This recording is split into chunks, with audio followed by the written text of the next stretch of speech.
wabarakatuh. Waalaikumsalam. Alhamdulillahilladzi hadana li hada wa ma kunna linahtadiya laula an hadana Allah. Asyhadu an la ilaha illallah wahdahu la syarika lah wa asyhadu anna Muhammadan 'abduhu wa rasuluhu la nabiyya wa la rasula ba'dahu. Allahumma salli wa sallim ala nabiyyina Muhammadin wa ala alihi wa sahbihi wa man tabi'ahum bi ihsanin ila yaumil qiyamah. Ya ayyuhalladzina amanu taqullaha haqqa tuqatih wa la tamutunna illa wa antum muslimun. Ya ayyuhan nasu taqu rabbakumul ladzi khalaqakum min nafsin wahidah wa khalaqa minha zawjaha wa batha minhuma rijalan katsiran wa nisaa'a wattaqullaha allazi tasaaluna bihi wal arham innallaha kana 'alaykum raqiba.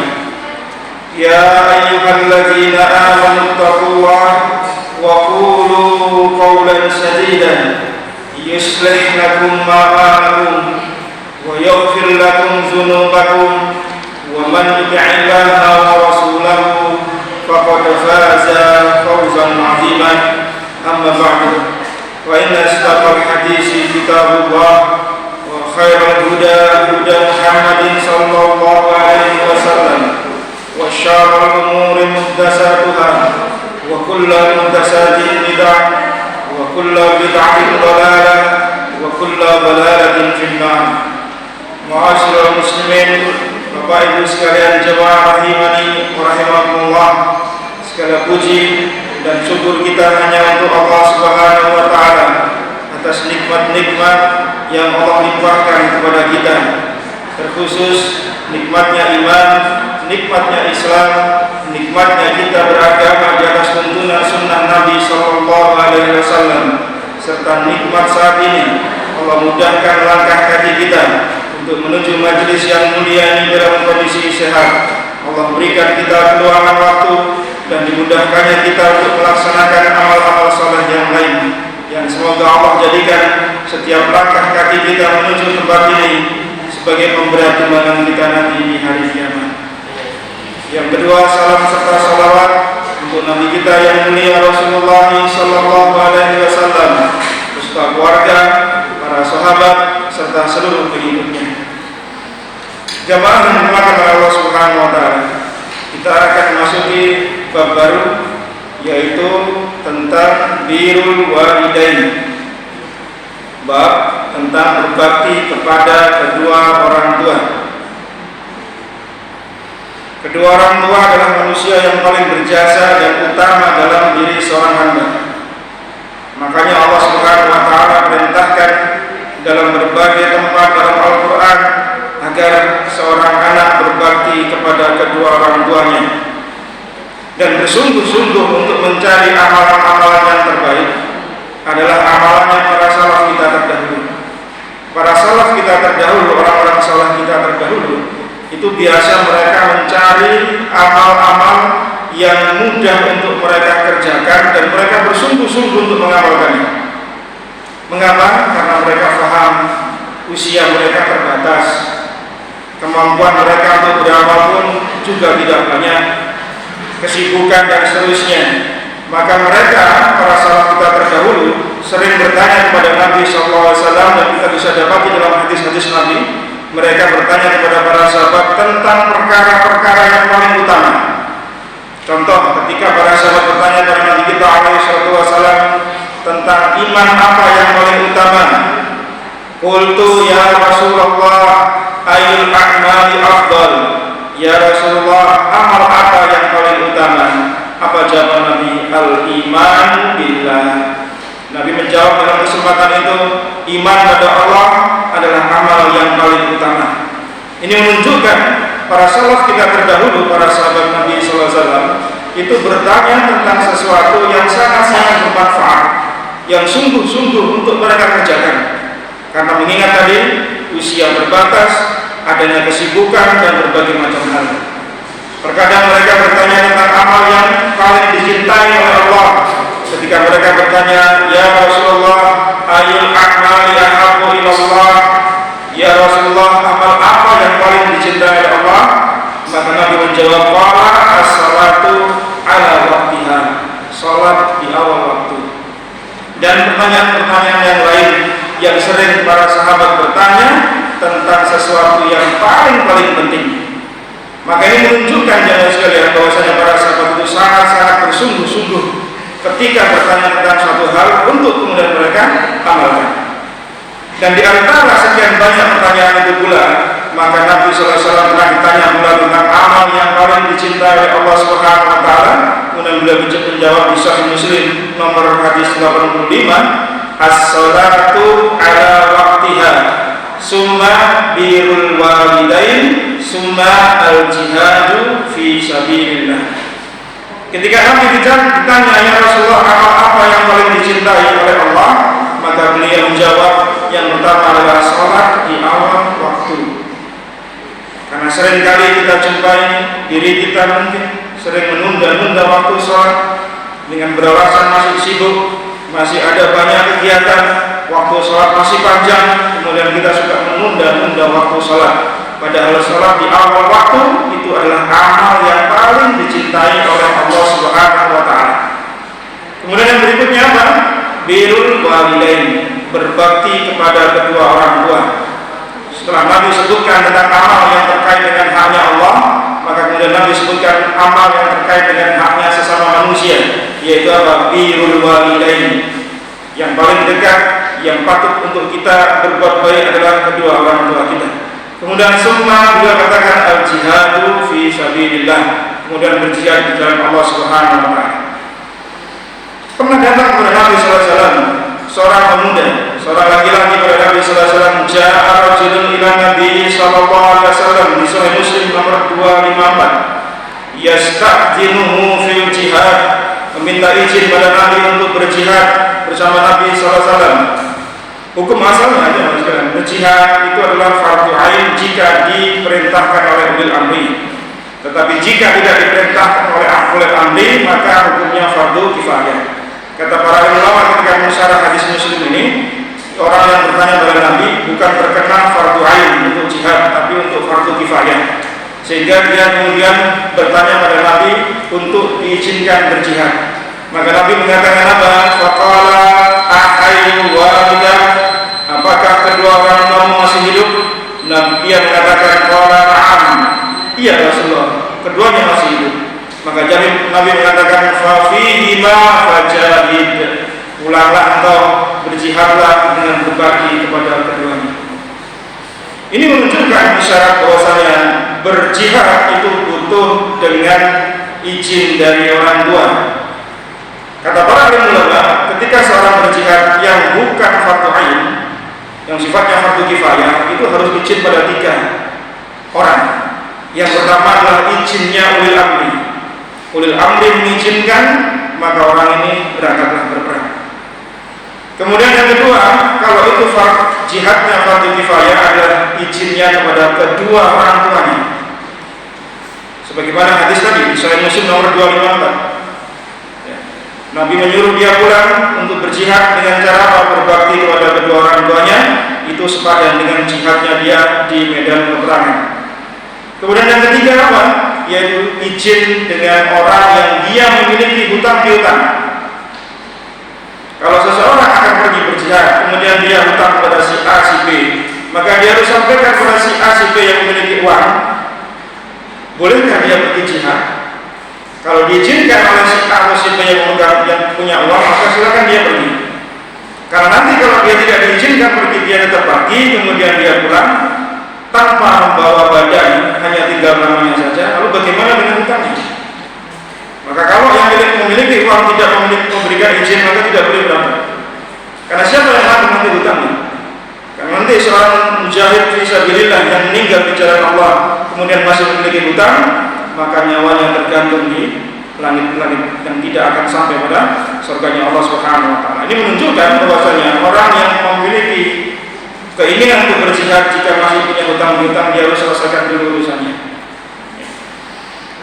Kemudian Allah Subhanahu wa Ta'ala untuk menunjukkan besarnya jasa orang tua, maka Allah Subhanahu wa Ta'ala jadikan pentauhidan kepada Allah, beribadahnya seorang hamba pada Allah dengan perintah seorang hamba agar berbuat baik kepada orang tua. Sebagaimana kata Allah Subhanahu wa Ta'ala di surah Al-Ahqaf ayat yang ke-15, wa wassayna al-insana biwalidayhi ihsanan hamalathu ummuhu kurhan wa wada'athu kurhan. Kami perintahkan kepada manusia supaya berbuat baik kepada kedua orang ibu bapaknya, ibunya yang telah mengandungnya dengan susah payah dan melahirkannya dengan susah payah pula. Allah gandengkan antara berbakti berbuat baik pada Allah Subhanahu wa Ta'ala, yaitu dengan diperintahkan kita mentauhidkan Allah, juga kepada kedua orang ibu bapaknya. Besarnya keutamaan berbakti kepada orang tua, sebagaimana tadi kita sampaikan, Allah gandengkan dengan beriman kepada Allah, mentauhidkan Allah, dan menggandengkan tentang haknya pada orang tua. Ya, surat Al-Isra ayat yang ke-23, wa qada rabbuka alla ta'budu illa iyyahu wa bil walidayni ihsana. Dan Rabbmu telah memerintahkan kepadamu agar kamu tidak menyembah kecuali hanya kepada Dia, Allah Subhanahu wa Ta'ala, dan hendaklah kalian berbuat baik kepada ibu bapaknya dengan sebaik-baiknya.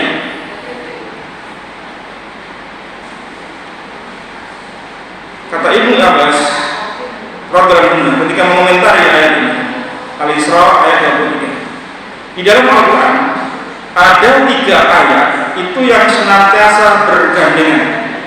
Tidak akan sempurna perintah yang pertama kecuali dengan gandengan yang selanjutnya. Apa saja ayat itu?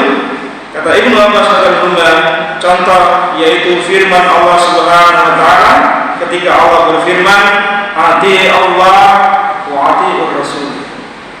Taatlah kalian kepada Allah dan taatlah kepada Rasul.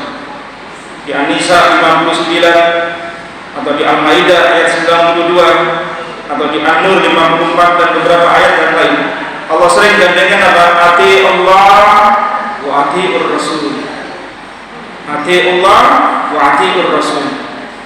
Tidak akan sempurna ketaatan seorang hamba kepada Allah kecuali dia mentaati Rasul, dan tidak sempurna taat dia pada Rasul kecuali dia mentaati Allah. Tidak akan sempurna. Maka kedua-duanya ini kata Ibnu Abbas bergandengan terus dimanapun ayat itu berada. Kemudian yang kedua, Bang, firman Allah Subhanahu wa Ta'ala kata Ibnu Abbas yang senantiasa bergandengan, yaitu firman Allah, aqimus shalah wa atuz zakah. Dimanapun ayat itu berada, pasti ada penyebutan wa aqimus shalah wa atuz zakah. Contoh di Al-Baqarah 43, di Al-Baqarah 83, atau di Al-Maidah 12. Laksanakan salat, dirikan salat, tegakkan salat, tunaikan zakat. Karena tidak mungkin orang yang menunaikan zakat kemudian dia tidak mengerjakan sholat, atau dia menegakkan sholat tapi tidak mengerjakan zakat. Maka di zaman Abu Bakar As-Siddiq radhiyallahu anhu ketika awal memerintah, para kabilah-kabilah di luar Madinah, di sekitaran Jazirah Arab yang baru masuk Islam, mereka mulai tidak mau bayar zakat pada Abu Bakar. Alasannya apa? Kami dulu bayarnya pada Rasulullah, bukan pada Abu Bakar. Kemudian oleh Abu Bakar apa? Diperang. Karena beliau mengatakan apa? Saya tidak akan memisahkan apa yang telah digandengkan oleh Rasulullah SAW, yaitu aqimus shalah wa atuz zakah. Orang menegakkan salat harus bayar zakat. Jangan kemudian di masa pemerintahan saya orang bayar menegakkan salat tapi tidak mau bayar zakat. Diperangi oleh Abu Bakar As-Siddiq radhiyallahu anhu. Ini ijtihadnya Abu Bakar yang benar. Walaupun ada sebagian sahabat yang seperti itu menentang atau tidak sependapat dengan Abu Bakar As-Siddiq radhiyallahu anhu. Ini menunjukkan dua ayat ini senantiasa bergandengan antara aqimus shalah wa atuz zakah. Dan yang ketiga yaitu firman Allah Subhanahu wa Ta'ala yang senantiasa bergandengan kata Ibnu Abbas, yaitu anishkurli wa liwalidayya. Bersyukurlah engkau kepadaku dan kepada kedua orang tua. Tidak akan sempurna syukur dia pada Allah kecuali dia syukur pada kedua orang tuanya. Dan tidak akan mungkin seorang hamba yang beriman dengan benar dia hanya bersyukur pada orang tuanya, tidak bersyukur pada Allah Subhanahu wa taala. Maka ayat-ayat ini menunjukkan kepada kita bagaimana wajibnya berbakti kepada kedua orang tua. Kita kembali ke ayat Al-Isra tadi, ayat ke-23. Ketika Allah berfirman, wa qada rabbuka alla ta'budu illa iyyahu wa bil walidaini ihsana. Dan Rabbmu telah memerintahkan kamu untuk jangan menyembah kecuali hanya kepada Allah, dan berbuat baiklah kalian kepada kedua orang tua dengan sebaik-baiknya. Kata ihsan itu sebagai bentuk penekanan, karena dengan perkataan birrul walidain saja semestinya orang sudah berbuat baik pada orang tua, karena maknanya adalah berbuat baik pada orang tua. Tapi Allah ingin memberikan penekanan, berbuat baik kepada kedua orang tua itu tidak boleh asal-asalan, tidak boleh ala kadarnya, tidak boleh sudah segini saja, tidak. Tapi Allah tekankan dengan apa? Ihsanan. Seolah-olah Allah tidak mengatakan kalau engkau berbuat baik pada orang tua itu harus sungguh-sungguh, tidak boleh cuma ala kadarnya, tidak boleh cuma ya seperti inilah saya berbuat baik, tidak, dia harus sungguh-sungguh. Jangan samakan bakti dia, berbuat baiknya dia pada orang tua dengan berbuat baiknya dia pada temannya. Jangan samakan berbuat baiknya dia kepada orang tuanya disamakan dengan kepada pimpinannya, tidak. Kepada orang tua ihsanan, harus lebih lagi untuk diberikan penekanan kebaikan-kebaikan. Kemudian teman-teman sekalian, berdasarkan ayat tadi pula Al-Isra ayat 23, Allah Subhanahu wa taala sangat-sangat menuntut kepada seorang anak untuk berbakti kepada kedua orang tua ketika mereka sudah di masa tua. Lebih-lebih di masa tua mereka, seorang anak harus lebih lagi berbakti kepada kedua orang tua. Apakah ketika di masa muda mereka tidak? Jawabannya tidak. Tetap harus berbakti, tapi ketika sudah masa sepuh mereka, maka anak harus lebih punya lagi perhatian, harus lebih lagi memperhatikan hak-haknya orang tua. Maka sangat disarankan oleh para ulama, anak laki-laki itu kalau bisa tidak jauh-jauh dari orang tuanya. Nah, nanti apa? Dia akan terus berbuat baik pada orang tuanya ketika dia sudah berkeluarga, walaupun juga sudah memiliki anak. Beda dengan anak perempuan, yang dia akan mengikuti suaminya ke arah dia kemana pergi. Maka ketika orang sudah sepuh, maka sangat-sangat ditekankan oleh Allah Subhanahu wa taala. Apa kata Allah? Imma yablughanna 'indaka al-kibara ahaduhuma aw kilahuma fala taqul lahumu uff wa la tanharhuma wa qul lahumu qawlan karima. Jika salah seorang di antara keduanya atau kedua-duanya sudah mulai sepuh, di masa tua mereka, ya, di masa kabir mereka, di masa sepuh mereka, maka mereka ada dalam pemeliharaan. Ayat ini menunjukkan kepada kita sebaiknya dan hukum asalnya ketika orang tua sudah sepuh itu ada pada pemeliharaan. Itu hukum asalnya. Walaupun terkadang kita jumpai di kehidupan kita karena sudah pada mencar-mencar semua, sudah keluar dari kampung halamannya. Ya. Orang tua kadang kalau disuruh ikut anaknya juga nggak mau juga. Terus enak ngomahai, masih ngomahai cuma gini kan. Ya, seperti itulah orang tua. Tapi sebaiknya anak lebih memperhatikan keadaan mereka ketika di masa sepuh mereka. Ya. Karena tenaga, pikiran itu sudah berbeda dengan masa muda mereka. Maka sudah selayaknya ketika mereka sepuh lebih diperhatikan benar. Maka apa kata Allah Subhanahu wa taala ketika mereka sudah mencapai masa sepuh-sepuh mereka? Jangan ucapkan uff. Kata uff itu kata para alim ulama ketika menafsirkan ayat ini adalah perkataan dalam bahasa Arab yang paling rendah untuk menunjukkan ketidaksukaan anak atau orang tua. Perkataan itu perkataan paling rendah yang tidak ada lagi di bawah kalimat itu. Sementara kalimat lebih dari itu banyak, bantahan, cemoohan, ya. Bahkan dimasukkan oleh para ulama tidak hanya ucapan, tapi gestur tubuh, attitude, gerak-gerik mata, kemudian raut muka yang cemberut, ya tidak ceria dari orang tua itu masuk kepada Sehingga kemudian Syekh Jamil Zainul rahimahullah taala, beliau bikin buku bagus sekali tentang adab anak pada orang tua, dan di situ disebutkan oleh beliau tentang contoh-contoh dari uququl walidain. Karena kata para alim ulama, setiap yang tidak dilakukan birrul walidain maka dia masuk uququl walidain, yaitu durhaka. Setiap poin dari yang namanya birrul walidain, setiap kali ditinggalkan maka masuk pada poin uququl walidain, masuk pada durhaka pada orang tua. Anak disuruh untuk berlaku lemah lembut, ketika dia kasar berarti dia durhaka. Anak disuruh untuk menundukkan pandangan, tidak melihat wajah orang tua dengan dalam, sebagaimana merasa atau tidak memandang Nabi dengan tajam, mereka tundukkan. Maka ketika dilakukan lawannya, maka dia termasuk uququl walidain. Begitu saja. Dan itu beliau contohkan banyak sekali oleh dalam buku beliau Syekh Jamil Zainul rahimahullah taala. Nah, jamaah sekalian yang dimuliakan oleh Allah Subhanahu wa taala, hadis ayat-ayat tadi menunjukkan tentang penekanan besarnya hak-hak orang tua dan penekanan untuk mengurus mereka, terutama di masa tua. Bukan berarti ketika masa muda mereka tidak diperhatikan, bukan. Ayat ini memotivasi kita ketika mereka sudah masuk masa tua, yang mungkin sudah mulai purna, sudah mulai pensiun, sudah mulai pikun, sudah mulai lupa ingat dan seterusnya. Ya, terkadang orang-orang sudah sepuh itu, yang sudah makan katanya belum makan katanya sudah, ya seperti itu kan. Ya, naruh kacamata di atas kepala, dicari muter-muter seisi rumah, padahal kacamata di atas kepalanya.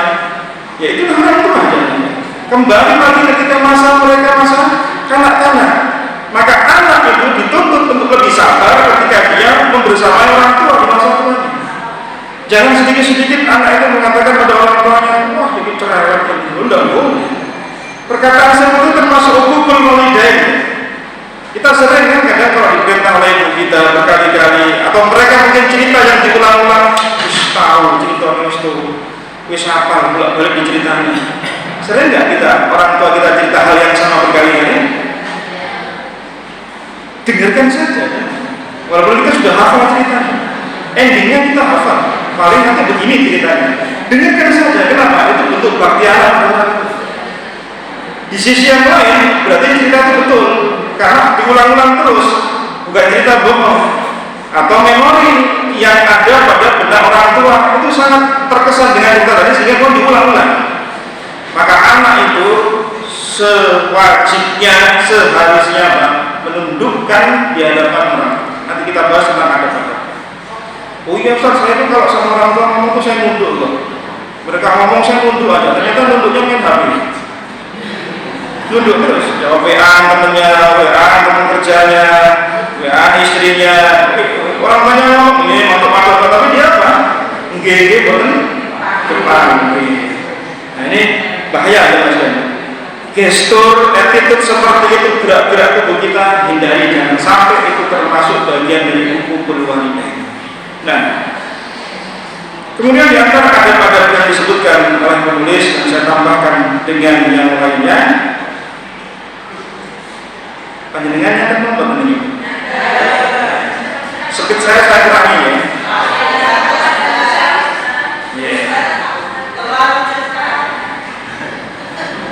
Adab yang pertama,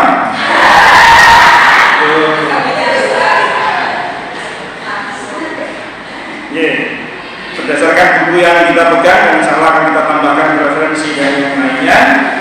Yang pertama, di antara adab-adabnya seorang anak kepada orang tua adalah mentaati mereka, mentaati keduanya selama tidak mendurhakai Allah Subhanahu wa taala. Hukum mentaati orang tua itu wajib, ya. Hukumnya wajib, tidak boleh didurhakai. Dalilnya di surah Luqman ayat yang ke-15. Selama mereka tidak memerintahkan kepada kemaksiatan, tidak untuk berbuat dosa, tidak menyekutukan Allah, maka hukum asalnya diperintah orang tua itu wajib untuk didengarkan, dipatuhi, ya. Wa in jahadaka 'ala an tusyrika bi ma laysa laka bihi 'ilm fala tuti'huma.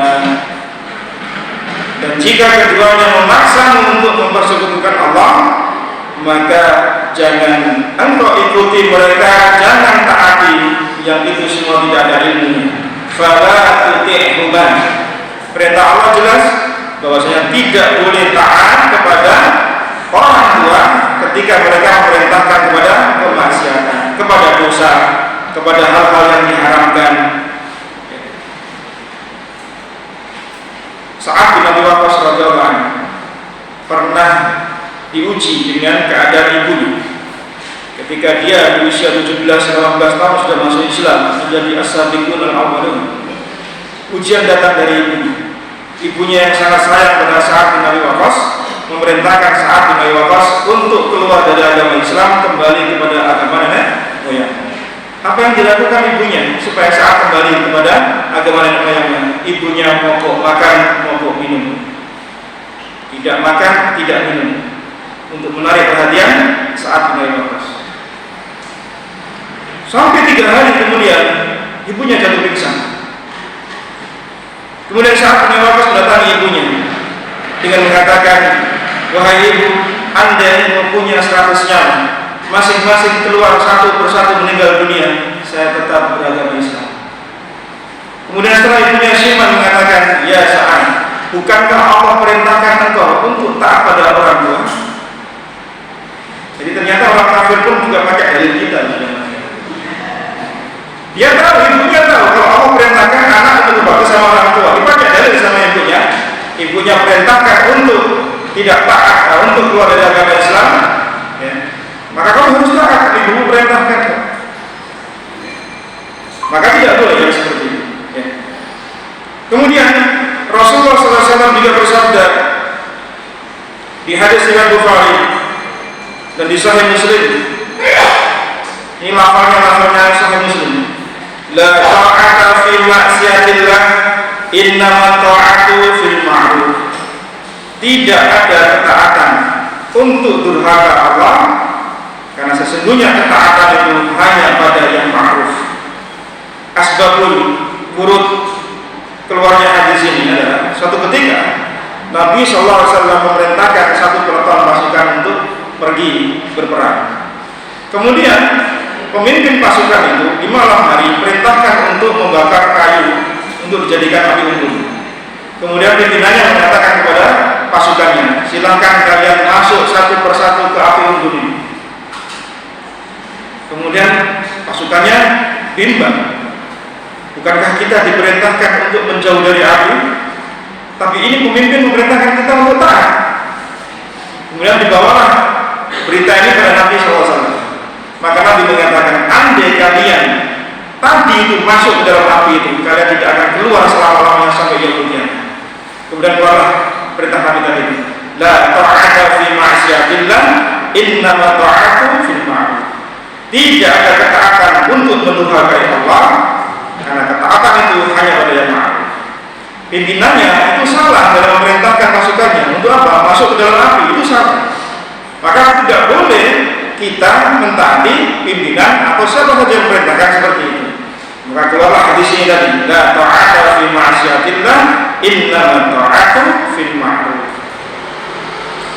Dari Ibnu Umar di Sahih Bukhari nomor 7144. Di Bukhari nomor 7144. Beliau SAW pernah bersabda, as-sam'u wa ta'atu 'alal mar'il muslim. Mendengar dan taat pada seorang muslim fima ahabba wa kariha, kepada apa yang ia suka dan yang ia benci.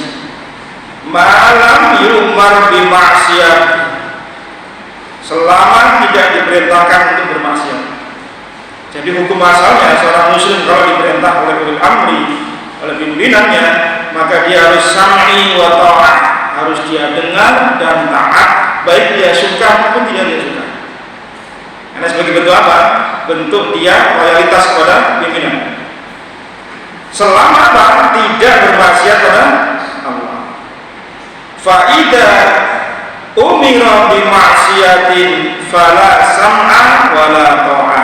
Tapi kalau perintahnya itu untuk bermaksiat pada Allah tidak ada kata mendengar dan tidak ada ketaatan. Jadi ketika kita mentaati ulil amri itu parameternya jelas, tolak ukurnya jelas. Selama perintahnya tidak mengandung kemaksiatan, selama perintahnya tidak menentang Allah dan Rasulnya, maka wajib didengar dan ditaati. Contoh, ketika kita berkendara di jalan, perintahnya apa? Pakailah helm SNI, pakailah surat-surat kendaraan yang lengkap, ambillah roda 2 jalur kiri, lampu merah berhentilah, lampu kuning hati-hati, lampu hijau silakan jalan, jangan siksak salib sana salib sini. Itu perintahnya ma'ruf. Di Al-Quran gak dijumpai itu soal bikin SIM, STNK, lampu merah gak ada. Tapi patokan kaidahnya untuk mentaati pada yang ma'ruf ada yang seperti itu. Tidak bisa kita bayangkan kalau kemudian orang mengatakan, oh enggak ada ketaatan. Kenapa? Enggak ada dalam Al-Quran dan Sunnah. Orang semau gue di tengah jalan, siapa yang kuat, siapa dia yang menang, rusak di jalan nanti. Maka tidak ada keteraturan dalam hidup ini. Bahkan ketika Nabi SAW menjumpai ada pertikaian antara ayah dan anak di Musnad Imam Ahmad nomor 6252. Jadi ceritanya ada seorang anak itu yang masuk Islam, kemudian dia sedang tengkar sama bapaknya. Kemudian sampai berita itu pada Nabi SAW, Nabi perintahkan apa?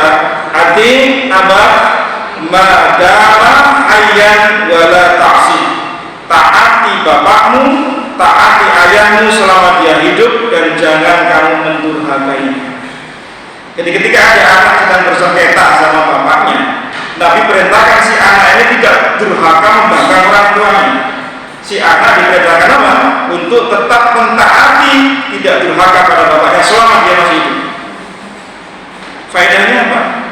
Mentaati orang tua, bapak maksudnya terkhusus di sini adalah kewajiban, dan itu termasuk bakti kepada orang tua. Disebut di sini bapak dalam hadis ini bukan membatasi hanya bapak saja, lebih-lebih seorang ibu, lebih untuk diberi penghormatan dan ketaatan anak dalam mendengarkan perintah orang tuanya. Kenapa di sini Nabi menyebutkan hanya khusus ayah? Karena besarnya ayah dalam kehidupan seorang anak. Bahasa Jawanya mukir jiwa rogone anak, itu bapak. Ayah kita, bapak sekalian, membimbing kita, memberi nafkah kita, keluar dia di luar rumah, hujan kehujanan, panas kepanasan, lelah kaki jadi kepala jadi kaki, untuk siapa? Untuk anak-anak. Maka seorang anak wajib untuk menghormati ayahnya. Jangan karena hadis yang lain yang menyebutkan tentang berbakti pada siapa, ibumu, kemudian ayah baru yang keempat, kemudian mengesampingkan bakti dia pada ayahnya. Itu salah. Kata para ulama, kenapa kok disebut ibu 3 kali, kok ayah kok sekali? Atau di hadis yang lain yang semangat dengan itu?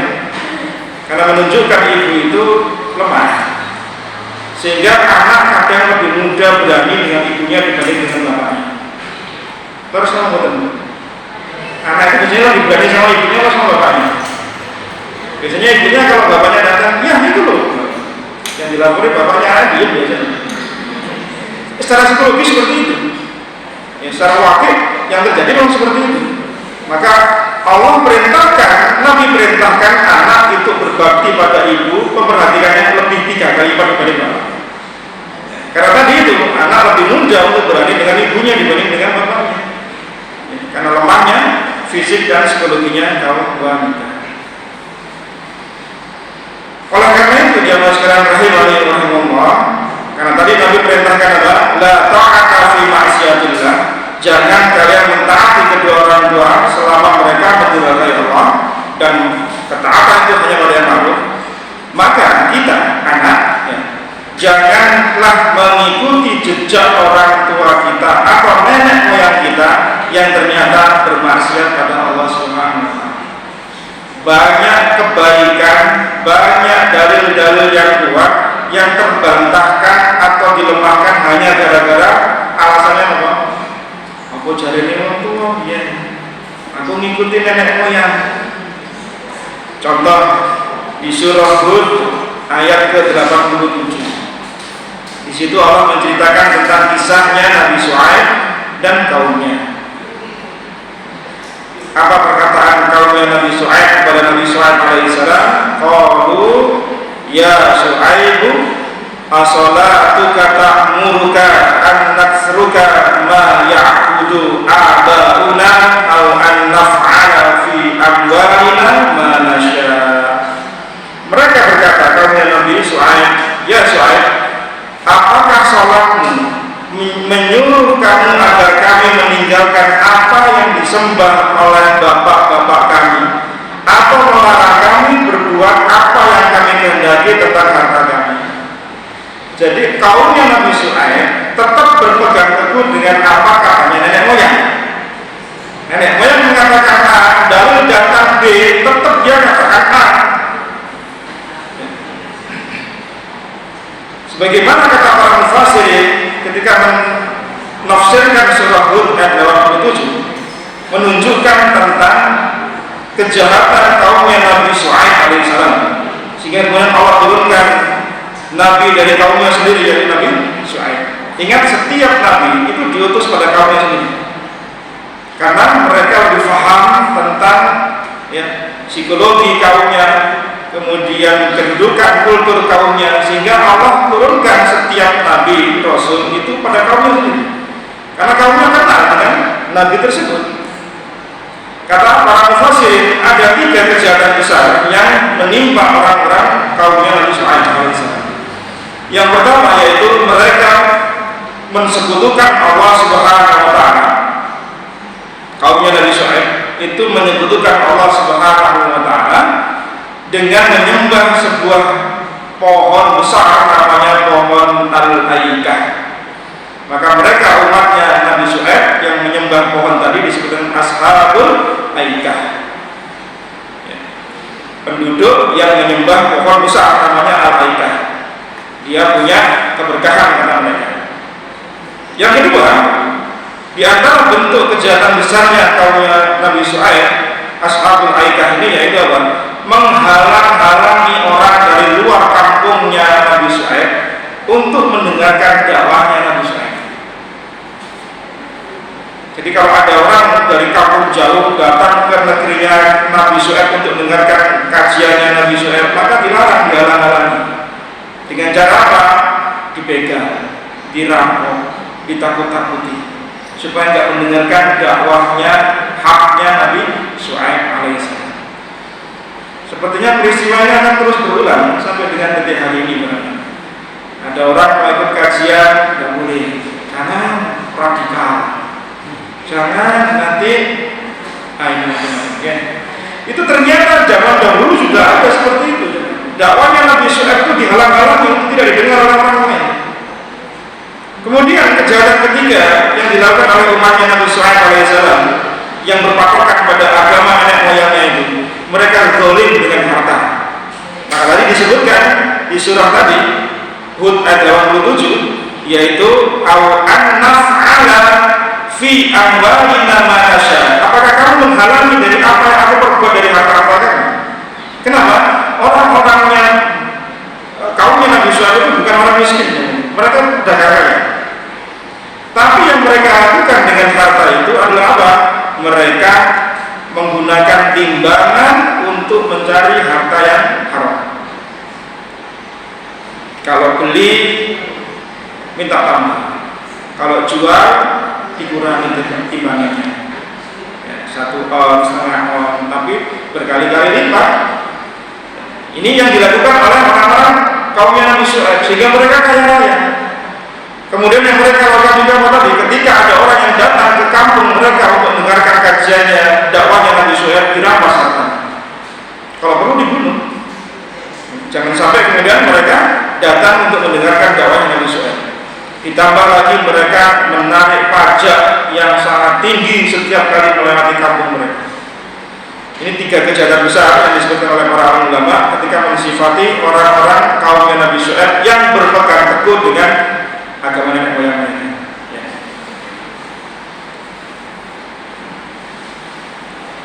Demikian juga kisahnya kaumnya Nabi Fir'aun.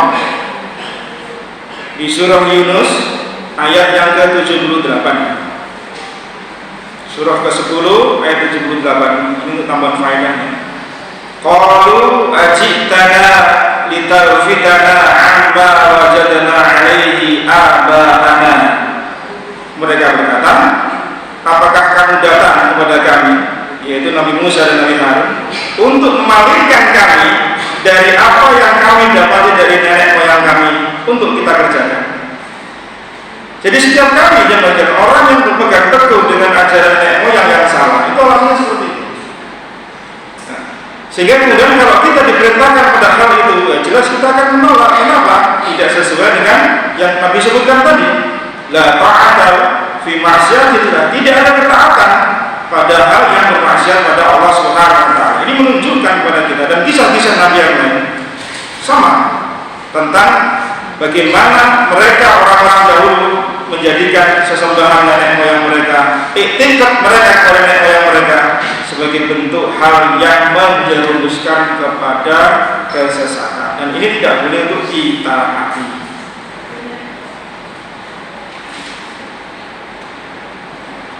Tapi kalau yang diikuti nenek moyang itu adalah bentuknya kebaikan, bentuknya adalah petunjuk dan iman, maka tidak ada keraguan untuk kita mengikutinya. Contoh di surah Yusuf ayat 38. Kalau yang kita ikuti itu benar, wattaba'tu millata abai Ibrahim wa Ishaq wa Ya'qub ma kana lana an nusyrika billahi min syai'. Yusuf 38. Dan aku pengikut agama bapak-bapakku, yaitu Ibrahim, Ishak dan Yakub. Tiada yang patut bagi kami para anbiya untuk mempersekutukan sesuatu pun dengan Allah. Ini boleh. Jadi kalau yang kita ikuti dari nenek moyang itu hal kebaikan, maka boleh untuk diikuti dan wajib bahkan hukumnya. Tapi jika perintah dari yang nenek moyang itu adalah jalan kesesatan, maka tidak boleh untuk mentaatinya. Jadi ada yang pertama apa? Tidak mentaati mereka selama tidak dalam bentuk kedurhakaan pada Allah. Ada yang kedua. Di antara sekian banyak adab-adab seorang anak kepada orang tua, yaitu saya gabungkan di buku itu adab yang kedua dan adab yang ketiga, yaitu berbakti dan merendahkan diri di hadapan kedua orang tua. Adab yang kedua dan ketiga, berbakti dan merendahkan diri di hadapan kedua orang tua. Banyak dari yang disebutkan oleh penulis. Bagaimana tadi saya nukil di awal, yaitu surah Al-Ahqaf, surah ke-46 ayat ke-15, wa wassayna al-insana biwalidayhi ihsana. Kami perintahkan kepada manusia agar berbuat baik kepada kedua orang ibu bapaknya. Demikian juga di An-Nisa ayat yang ke-36, wa'budullaha wa la tusyriku bihi syai'an wa bil walidaini ihsana. Setiap kali ada wa bil walidain yang maknanya adalah birrul walidain, selalu Allah akan akhiri dengan ihsana. Tadi sudah kita singgung, ihsana maknanya adalah supaya kita bersungguh-sungguh untuk berbakti kepada kedua orang tua. Bahkan Nabi SAW sampai menyebutkan rohima anfu, summa rohima anfu, summa rohima anfu. Nabi ulang 3 kali. Biasa Nabi itu jamaah sekalian, kalau hal yang penting itu biasa beliau ulang 3 kali, supaya paham, supaya kalimat setelah 3 kali itu agar diperhatikan. Entah itu perintah, entah itu larangan. Apa kata Nabi? Rohima anfu, summa rohima anfu, summa rohima anfu. Sungguh rugi, sungguh merugi, sungguh merugi. Para sahabat bertanya, ya Rasulullah, siapa yang merugi itu? Kata beliau, man adraka abawaihi indal kibar, ahaduhuma aw kilahuma summa lam yadkhulil jannah. Seseorang yang menjumpai kedua orang tuanya atau satu di antara keduanya sudah mulai sepuh, tapi dia tidak bisa masuk surga, maka merugi. Apa maksudnya? Kok orang merugi ketika ada orang yang sudah sepuh orang tuanya, tapi kok nggak bisa dia masuk surga? Karena pintu surga yang paling mudah diraih itu orang tua kita. Di rumah kita mungkin masih ada satu atau dua-duanya masih ada. Itu pintu surga paling dekat. Pintu surga paling mudah diraih oleh anak.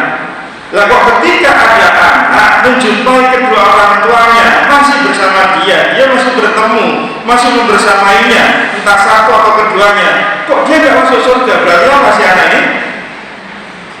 Berarti apa? Durhaka. Berarti anaknya nggak tahu hak-haknya orang tua. Berarti anaknya nggak berbakti pada orang tua. Oh, ada pintu surga di depan dia, kok dia nggak bisa masuk surga? Maka Nabi mengatakan apa? Rohimah, rugi dia. Nah di sini sering dibawakan oleh para khatib, para penceramah, para asatidz ketika masuk Ramadan. Karena nanti kaitannya sama Ramadan. Nabi tambahkan di hadis yang lain, merugi orang yang bertemu dengan Ramadan, keluar Ramadan tidak diampuni dosa-dosanya. Padahal Ramadan itu bulan pengampunan dosa. Loh kok ada orang keluar Ramadan dosanya sih tetap, bahkan lebih banyak daripada sebelum masuk Ramadan. Berarti apa? Berarti Ramadan momentumnya tidak dia gunakan untuk beramal, tidak digunakan untuk cara dia menghapus dosa. Sama seperti dia ada orang tua, entah ibunya atau ada bapaknya atau kedua-duanya masih ada, kok dia kok nggak bisa masuk surga? Berarti anak ini memang nggak durhaka, dia nggak tahu hak-haknya orang tua. Jadi ada orang tua dia sia-siakan, ada jalan masuk surga dia sia-siakan. Maka Nabi mengatakan apa? Rugi besar. Dan di antara bentuk berbakti dan merendahkan diri di hadapan orang tua, satu, ini buku tidak ada, saya tambahkan ke panjenengan untuk jadi faedah. Di antara bentuk berbakti dan merendahkan diri di hadapan orang tua adalah satu,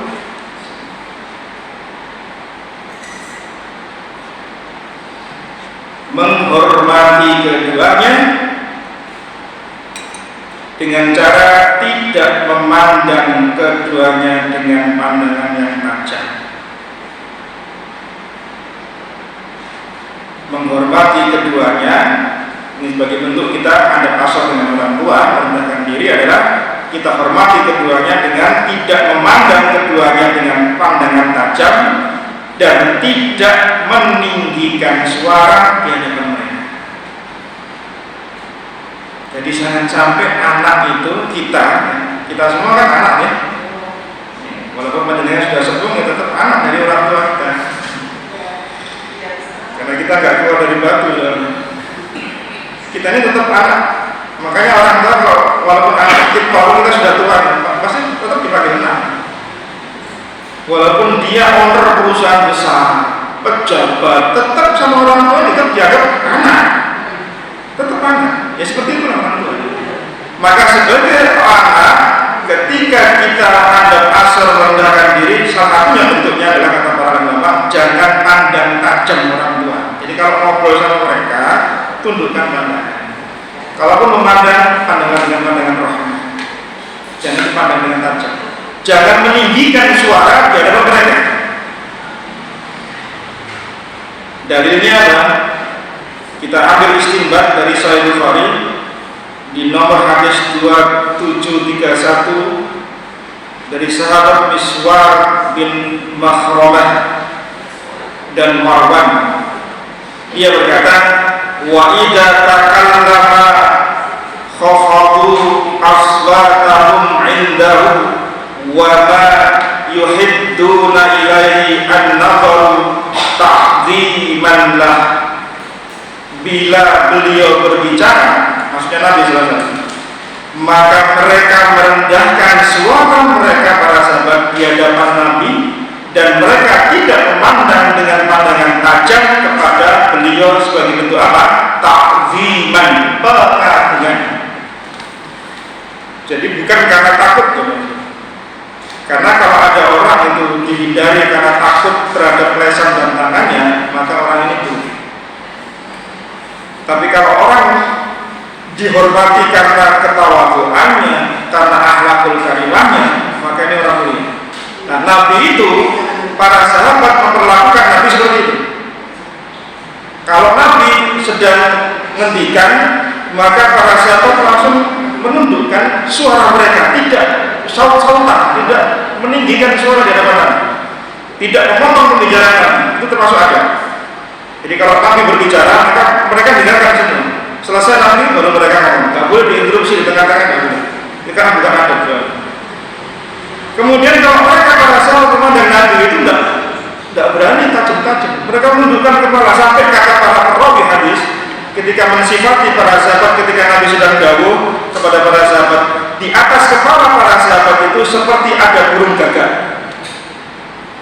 Jadi kalau kita ada burung, kita nunduk. Nah, seperti itu kondisi para sahabat ketika Nabi sedang dawuh, sedang memberikan nasihat, sabda dan seterusnya. Ini menunjukkan jemaah sekalian, boleh dibawakan istinbat ini kepada anak, kepada orang tua, sama. Karena sebagai apa? Alasannya tadi takziman, pengagungan. Anak menghormati orang tua sebagai bentuk perendahan dirinya kepada orang tua. Apa? Jangan pandang tajam kalau sedang bincang dengan mereka, jangan tinggikan suara di hadapan mereka.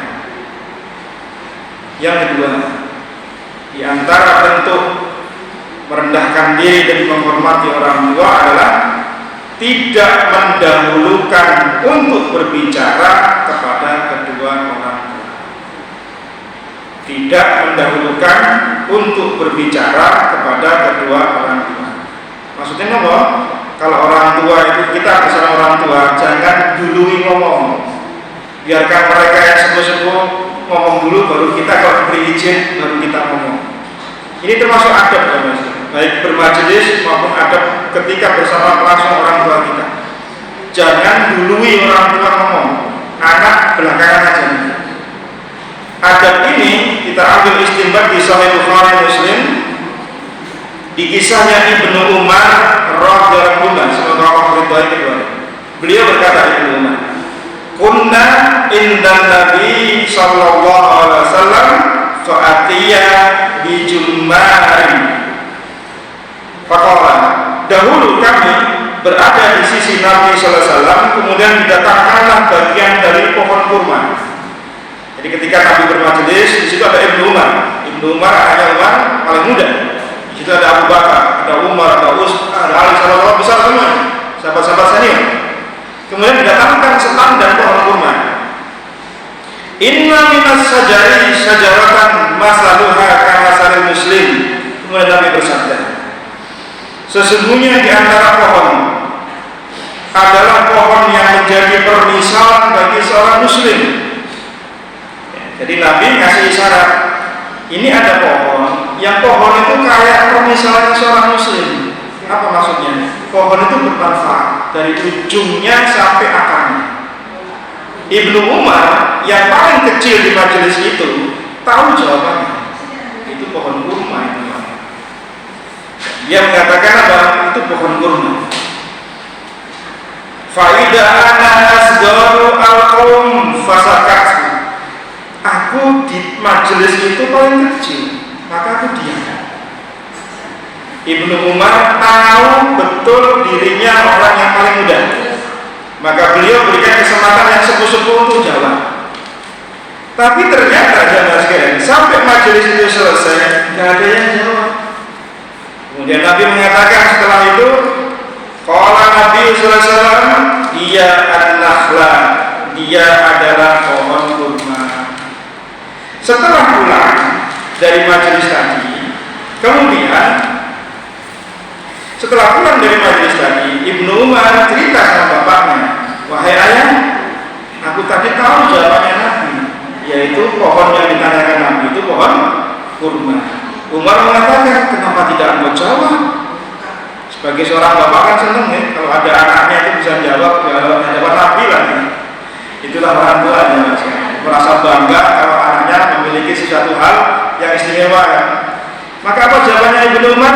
Tidak ya, aku tahu di sana ada engkau, ada Abu Bakar, ada sahabat besar lainnya.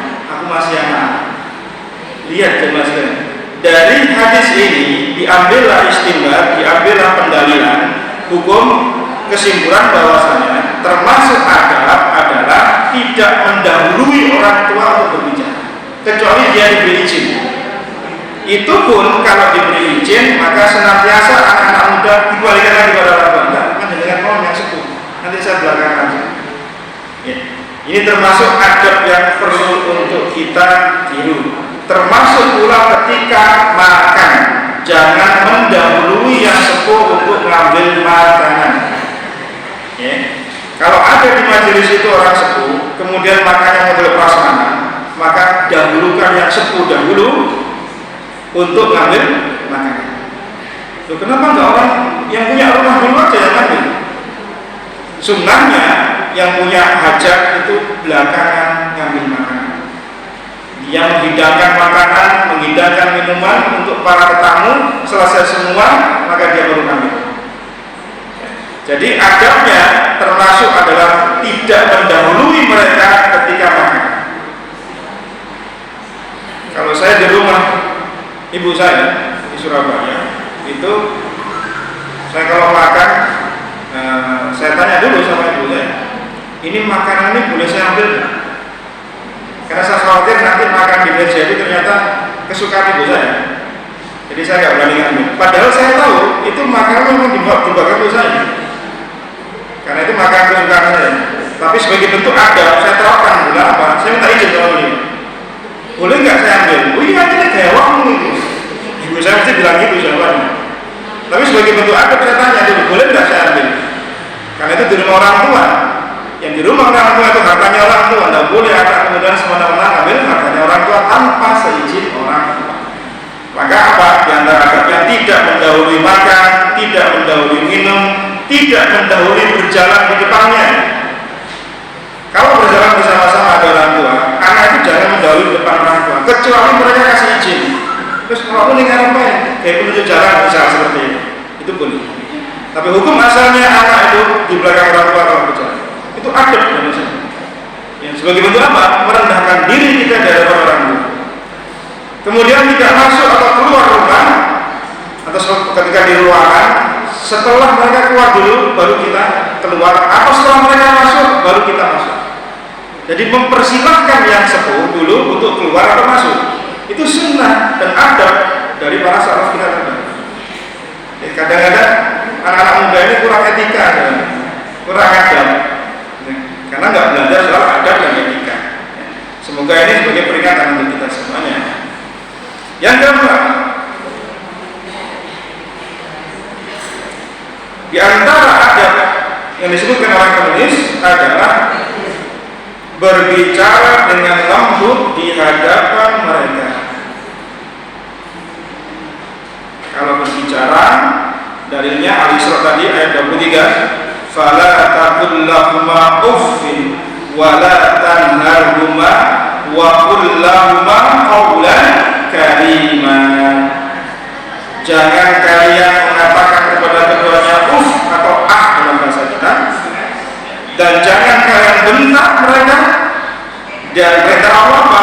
Qawlan karima, ucapkan ucapan yang lembut, yang baik, yang mulia. Maka kultur bahasa Jawa itu bagus sebenarnya Bapak Ibu sekalian. Kan ada namanya apa itu? Kromo inggil ya. Kromo madya sama moko. Kalau sama orang tua mana dipakai? Kromo inggil kalau bisa. Kromo madya itu contohnya kromo madya apa? Saya lupa ingat jalannya. Nah, pertanyaan kertas. Nek ngungkul niku salah koncone gak apa-apa. Nah, yang salah kita menempatkan bahasa kromo madya dan kromo inggil untuk kita. Contoh, saya sering dengerin, dia salah dalam penempatan. Sebentar ya, pulau kasih dahan.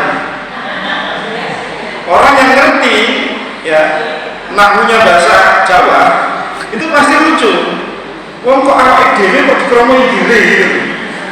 Anu masih siram. Siram untuk Bapak. Mati rumin Bapak kali Ibu kasih dahar. Nah itu betul. Atau seorang anak pada orang tua pakai madya ke kromo dan seterusnya. Ini dulu di pelajaran bahasa Jawa ternyata betul teman-teman. Itu sangat bermanfaat untuk apa? Mendidik anak kita. Itu termasuk bahasa yang lembut dan itu boleh digunakan. Maka kalau ada anak, ya sekarang anak zaman now, anak milenial tidak ngerti bahasa Jawa boleh. Kromo dia tidak ngerti. Ngomong sama orang tuanya di pada ngomong bekon contohnya. Kadang-kadang manggil orang tuanya ngomong, "Hey bro." Kan temannya dipadana sama temennya. Nah itu tidak boleh seperti itu. Para ulama mengatakan dengan sekalian di ayat tadi Al-Isra ayat 23, yaitu kata paling ringan dalam bahasa Arab yang menunjukkan kejengkelan, ketidaksukaan kepada orang tua, termasuk gerak-gerik tubuh, itu masuk pada perkataan mengerlingkan mata, cemberut, bermuka masam, itu bagian dari sebenarnya. Diperintah sama orang tuanya atau orang tua ngomong dia kemudian cemberut, menunjukkan mimik gak suka, itu bentuk durhaka. Sama kayak cuma pakai bahasa tubuh. Atau menunjukkan ketidaksukaan dengan ini, misalnya mungkin baunya orang tua misalnya. Ini namanya sudah sepuh Pak ya. Nggak seperti dulu kita muda, parfum di mana-mana, sudah mulai sepuh apa ya, bau minyak kayu putih, minyak telon, fresh care, self care. Anaknya kemudian mengernyitkan hidung dalam rangka tidak suka. Ini termasuk bentuk kata tadi. Maka hati-hati ya Bapak Ibu sekalian yang masih punya orang tua, jangan sekali-kali menunjukkan attitude gerak-gerik tubuh kita nggak suka sama orang tua. Itu termasuk hukumul walidain.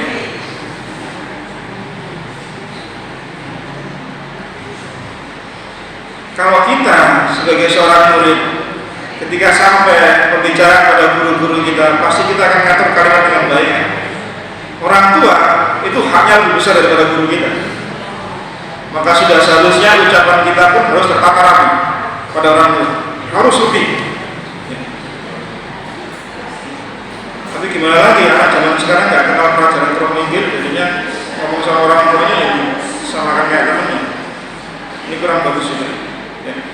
Dan yang kelima, menyediakan makan untuk mereka dan tidak mendahulukan untuk dirinya sebelum kedua orang tua. Menyediakan makan, apalagi kalau mereka sudah sepuh, ya membelikan makan mereka, mungkin memasakkan atau menyediakan bahan atau membelanjakan mereka dan seterusnya, itu bentuk bagian dari adab kelimanya, yaitu menyediakan makanan untuk mereka. Menyediakan makan untuk mereka, menyediakan makan untuk mereka, dan tidak mendahulukan dirinya sendiri, termasuk anak dan istrinya, sebelum kedua orang tuanya. Saya ulang, adab yang kelima adalah menyediakan makan untuk mereka dan tidak mendahulukan untuk dirinya sendiri, anaknya, istrinya sebelum kedua orang tua. Tentunya bisa macam-macam, dengan bisa masakan langsung, bisa belanjakan dan seterusnya. Yang penting ketika mereka butuh, ketika mereka memang masa-masanya membutuhkan seperti itu, kita harus lebih tata. Dalilnya apa? Dalilnya tentang kisah di Sahih Bukhari dan Sahih Muslim tentang 3 orang yang terjebak di dalam gua. Sudah dengar semua di sini? Familiar kan kita ya? Ada 3 orang yang terjebak dalam gua ketika mereka sedang bermalam. Kemudian mereka mengatakan, wah celaka kita tidak akan bisa keluar dari gua ini kecuali kita memohon kepada Allah atas amal yang sudah pernah kita lakukan. Yang pertama berdoa kepada Allah, ya Allah, sesungguhnya aku memiliki kedua orang tua yang biasa aku memerahkan susu untuknya.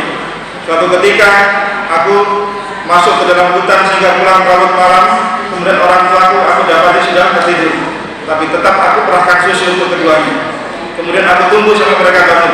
Sementara anak-anakku menangis di kakiku untuk minta minum susu lagi, tapi aku tidak memberikan mereka sampai orang tua bangun. Setelah mereka bangun di pagi hari, baru aku berikan susu itu, baru berikan kepada anak-anak. Semoga engkau bukakan ya Allah pintu gua ini, bukakan.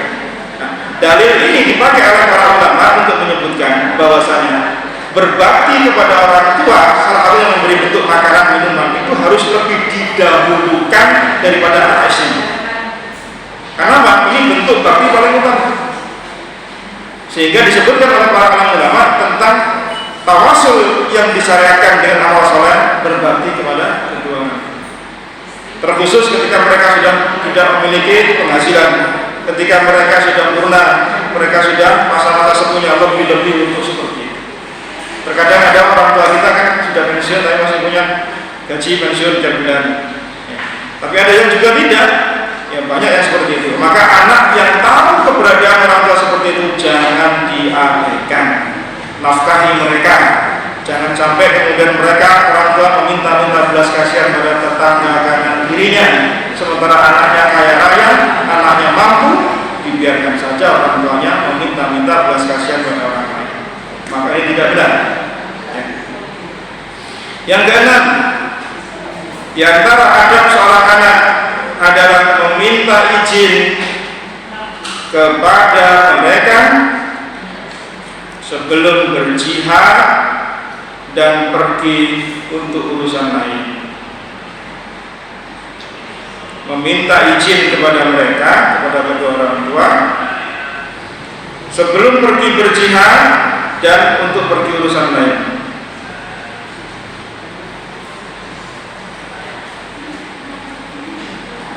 Dalilnya dibawakan oleh penulis dari Abdullah bin Amr radhiyallahu anhu, ia berkata, "Ja'a rajulun ila Nabi sallallahu alaihi wasallam fasta'danu fil jihad faqala ahayyu walidak qala na'am qala fa fihima fajahid." Bukhari Muslim. Datang seorang laki-laki meminta izin pada Nabi sallallahu alaihi wasallam untuk berjihad. Kemudian Nabi bertanya, "Orang tuamu masih hidup? Bapak ibumu?" "Masih ya Rasulullah." Beliau mengatakan, "Pulanglah, berjihadlah dengan cara berbakti kepada kedua orang tua." Jadi harus izin dulu sama orang tua. Sebagaimana pembukaan tadi kita sampaikan, ada jihad itu yang fardu ain, ada yang jihad fardu kifayah. Yang fardu kifayah harus izin orang tuanya. Dalil berikutnya dari Abdullah bin Amr pula, ia berkata, "Jitu abayiuka alal hijrah wa taraktu abawayya yabkiyani faqala arji alaihima fa'adhikhuma kama abkaitahuma." Seorang laki-laki datang kepada Rasulullah SAW. Kemudian dia berkata laki-laki, "Ya Rasulullah, aku datang membaiat engkau dan berhijrah kepadamu. Tapi saya tadi meninggalkan orang tua itu nangis." Jadi gak rela, dari itu anaknya pergi berjihad, hijrah pada Nabi, nangis orang tua. Nabi kemudian mengatakan, "Irji alaihima, pulanglah engkau kepada kedua orang tuamu. Fa'adhikhuma kama abkaitahuma." Bikin mereka tertawa sebagaimana tadi kau bikin mereka nangis. Berarti nomor bikin orang tua nangis itu termasuk hukukul walidain, durhaka pada orang tua. Sebaliknya, membahagiakan mereka, menyenangkan mereka termasuk birrul walidain. Jadi jangan sampai orang tua kita sedih dengan sebab perbuatan kita. Gerak-gerik tubuh kita, tingkah laku kita, kok bikin orang tua sedih, itu sudah termasuk dosa besar. Menyenangkan orang tua dengan harta, dengan ucapan, dengan gerak-gerik tubuh kita, dengan apa afal yang kita lakukan, itu termasuk pahalanya besar, karena termasuk berbakti pada orang tua. Pernahkah panjenengan mungkin disabati orang tua, "Dok, aku pengen gini." Pernah betul? Apa yang kita lakukan? Langsung dikabulkan atau kalau permintaannya masih bisa panjenengan kerjakan, segera kerjakan. Ya, tapi kalau masih tertunda karena satu dan lain hal, minta uzurnya orang tua. Mudah-mudahan dengan doa beliau-beliau panjenengan diberi kemudahan untuk mengabulkan. Contoh, kapan hari ketika saya ke sambang ke ibu saya di Surabaya, ibu saya itu cerita, sekitar ini untuk sharing saja. Ibu saya cerita, "Aku pengen makanan Cina itu yang putih itu kue tiao. Nah, karena dulu pernah dikasih tetangga itu kok enak. Saya tanya beli di mana? Di depot ini. Ya saudara, sebelum saya pulang sore itu saya mau pergi ke tokonya ke warungnya itu kok sulit. Ya akhirnya saya pesankan lewat GoFood. Tapi saya nggak bilang ibu saya pesan gitu aja. Terus sebelum saya pulang datanglah makanan tadi. Tuh apa ini? Hentikannya mau persoalan kue tiao. Dulu aku tuh kok annoying. Ibu saya kaget. Karena dipikir ibu saya pada takut gitu loh. Mungkin kapan-kapan dibelikan. Saya bilang mumpung ada kesempatan saya belikan ini. Ini ibu saya udah senang gitu. Padahal makanannya cuma segitu aja. Nah, ini mengingatkan kita. Kalau kita mampu mengupayakan apa yang diminta, maka kerjakan. Tapi kalau masih tertunda karena satu dan lain hal, ya sudah itu perkara yang beda. Misal orang tua aku pengen umroh ya. Wah itu pikir-pikir dulu kita. Karena butuh biaya dan seterusnya ya. Tapi minta sama orang tua uzur sama izin serta didoakan supaya diberi keluasan rezeki sehingga mudah untuk bisa memberangkatkan orang tua melaksanakan ibadah haji.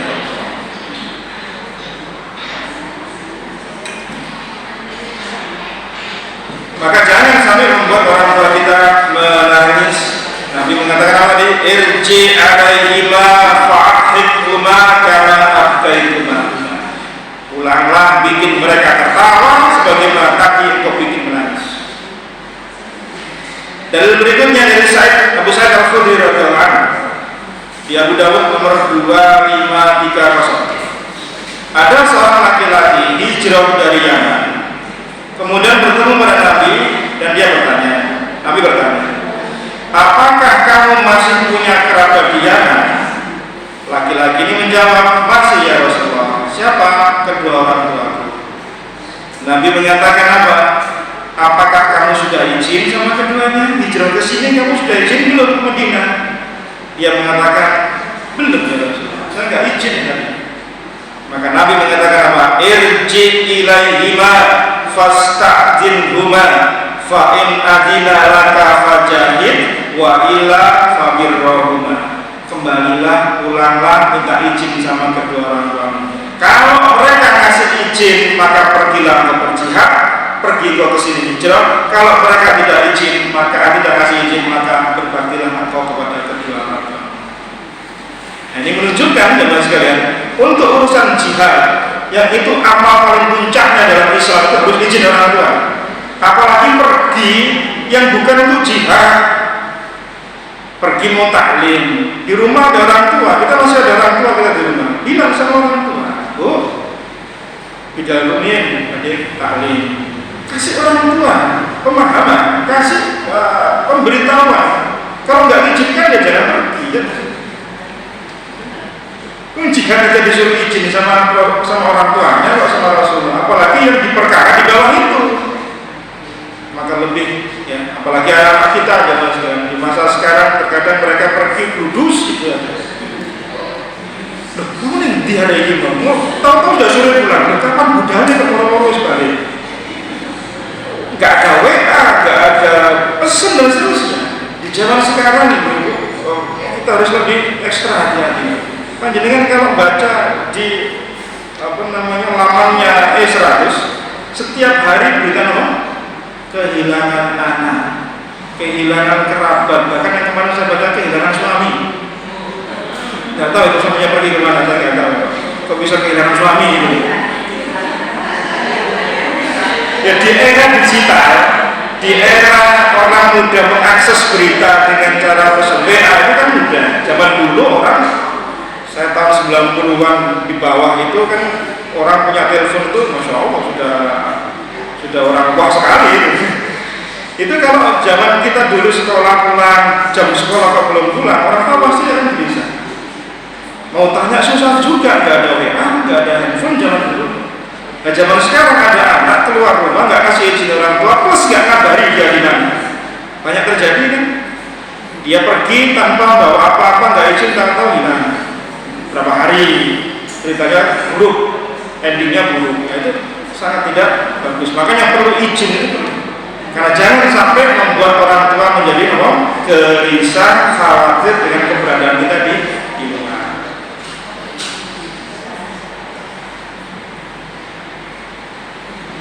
Dari Abdullah bin Amr radhiyallahu anhu ia berkata, "Aqbala rajulun ila Nabi sallallahu alaihi wasallam faqala, abayyuka 'ala hijrah wal jihad ibtagi al-ajra min Allah." Ada laki-laki menghadap Rasulullah, ia berkata, "Ya Rasulullah, saya ingin berhijrah dan berjihad bersamamu karena ingin pahala di sisi Allah." Qala, Nabi berkata, "Fa hal min walidaika ahadun hayy?" Apakah kedua orang tua masih hidup? Ia mengatakan, "Na'am, bal kilahuma," bahkan dua-duanya masih hidup ya Rasulullah. Maka Nabi mengatakan apa? "Fatabtaghi al-ajra min Allah." Apakah kamu ingin mengharap pahala dari Allah karena hijrah dan jihadmu? Qala, "Na'am ya Rasulullah, saya ingin." Maka Nabi mengatakan, "Irji ila walidayk fa ahsin subhatahuma." Pulanglah kamu, jumpai orang tuamu, berbaktilah dengan sebaik-baiknya pada mereka. Sahih Muslim nomor 2549. Dari beberapa rangkaian hadis tadi menunjukkan kepada kita kalau kita ingin pergi terkhusus jihad, apalagi di bawah itu untuk urusan yang bukan jihad, maka izinlah sama orang tua. Jangan sampai membuat orang tua sedih karena kepergian kita, karena kemudian membuat kita menjadi bahan di hati mereka sebuah kekhawatiran. Ini jemaah sekalian dari beberapa yang ada kita sebutkan 6 dahulu. Insya Allah pada pertemuan yang lain kita akan lanjutkan dengan adab-adab yang kita ini.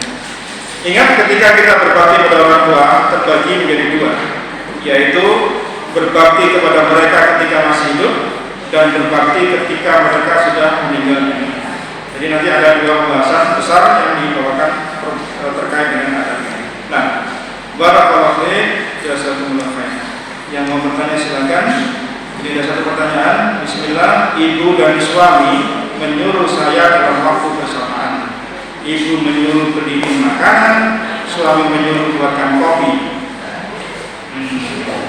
Pertanyaannya, kok dua kali? Pertanyaannya,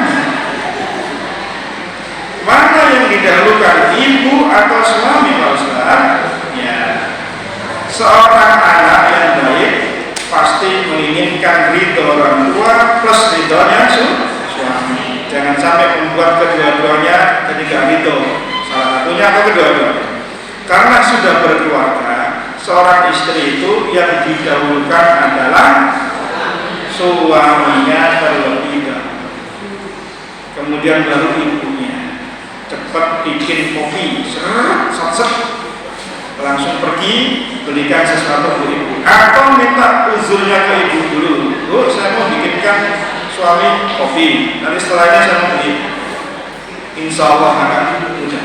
Karena tidak boleh mendahulukan ibu bagi seorang istri dengan cara mengabaikan hak-haknya suami.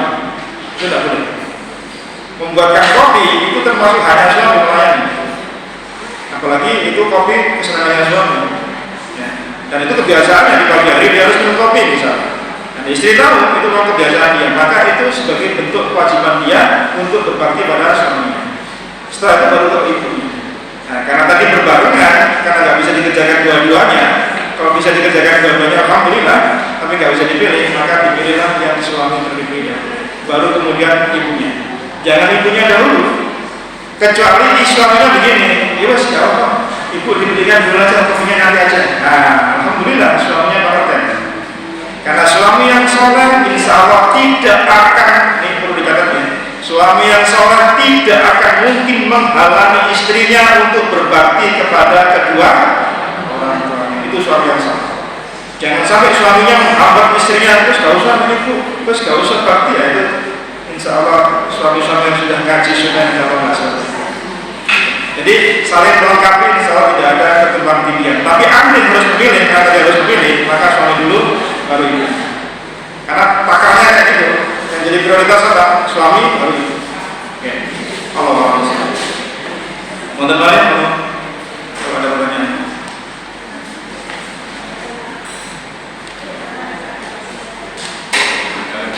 Tunggu.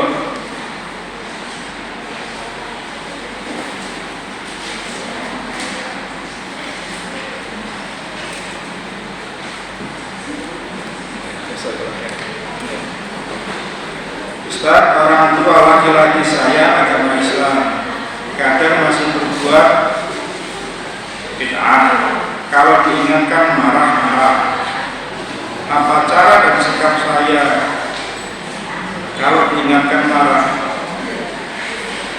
Apa cara dan sikap saya kalau garis miring maksudnya? Kalau diingatkan marah, usia 78 tidak bisa jalan. Ini ujian untuk yang bertanya. Ini saya seperti ini.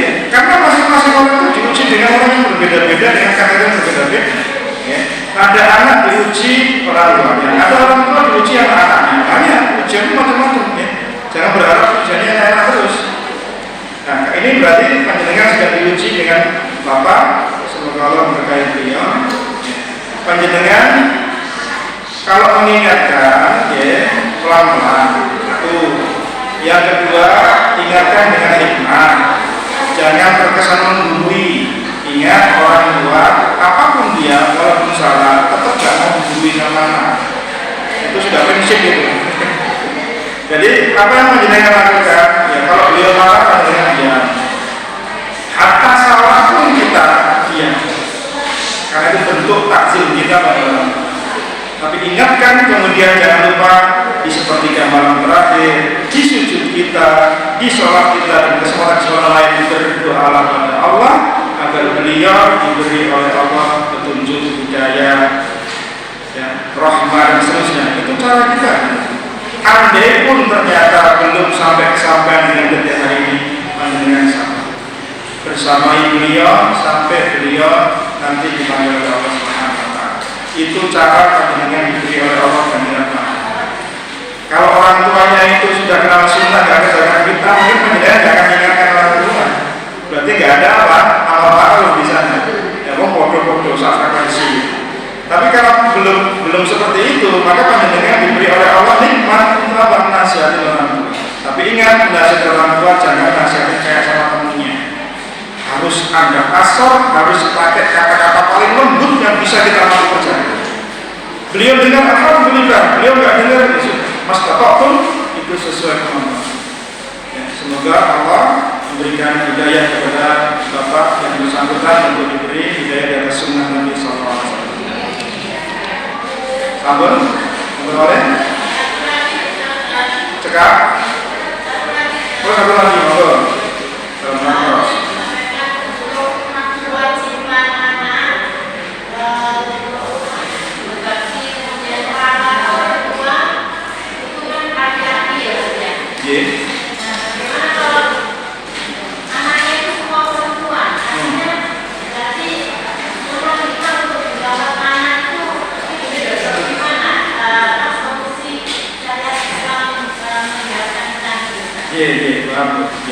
Jadi semua anaknya perempuan kan ya? Ya alhamdulillah, berarti ibu diberi atau keluarga itu diberi oleh Allah Subhanahu wa taala rahmat memiliki anak perempuan. Ingat, orang tua yang diberi anak perempuan itu pahalanya besar. Barang siapa yang merawat anak perempuannya, Nabi menyebutkan 3, yang di sana bertanya kepada sahabat, apakah 2 ya Rasulullah, apakah 1 ya Rasulullah? Bilangan 3, 2, 1 tidak jadi masalah, yang penting punya anak perempuan. Kemudian dia didik sampai dia balik, sampai kemudian dia menikah dengan orang lain, maka dia nanti masuk surganya Allah Subhanahu wa taala. Jadi orang tua yang didik anak perempuannya dengan benar, dinafkahi, dididik, diberi pakaian, makan seterusnya, dia sabar mendidiknya, nanti dia akan masuk surganya Allah Subhanahu wa taala. Lalu bagaimana kalau nanti di masa tuanya dia nggak ada yang merawat?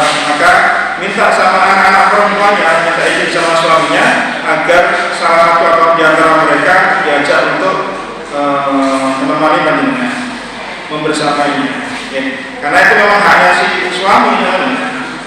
Haknya suami. Tapi insya Allah tadi saya katakan suami laki-laki yang soleh insya Allah tidak akan menghalangi anak perempuannya berbakti kepada orang tua. Mungkin-mungkin putri-putri panjenengan diberi Allah Subhanahu wa taala dan kebaikan-kebaikan untuk bisa berbakti kepada kedua orang tua. Jika kesempatan Bapak Ibu sekalian, mungkin apa yang kita pelajari bersama ini semakin menambah rasa hormat dan takjim kita serta pengagungan kita pada kedua orang tua kita. Semakin kita besar rasa syukur kita kepada Allah Subhanahu wa taala dengan sebab kedua orang tua kita pada hadir di atas muka bumi ini. Dan semoga Allah Subhanahu wa taala jadikan keluarga kita keluarga yang sakinah wa rahmah, anak-anak kita menjadi anak-anak yang saleh dan salehah. Semoga Allah yang Maha Kaya meluaskan rezeki kita dan rezeki yang halal dan thayyiban mubarak. Semoga Allah yang Maha mengampuni dosa-dosa kita dan dosa-dosa kedua orang tua kita, dan semoga Allah mempertemukan kita semua di surganya Allah Subhanahu wa taala. Insyaallah kita akan lanjutkan pada pertemuan yang akan datang. Barakallahu fikum, jazakumullahu khair. Kita akhiri dengan doa kafaratul majlis. Subhanakallahumma wa bihamdika asyhadu an la ilaha illa anta astaghfiruka wa atubu ilaik. Wa sallallahu ala nabiyyina Muhammadin walhamdulillahi rabbil alamin. Assalamualaikum warahmatullahi wabarakatuh. Waalaikumsalam.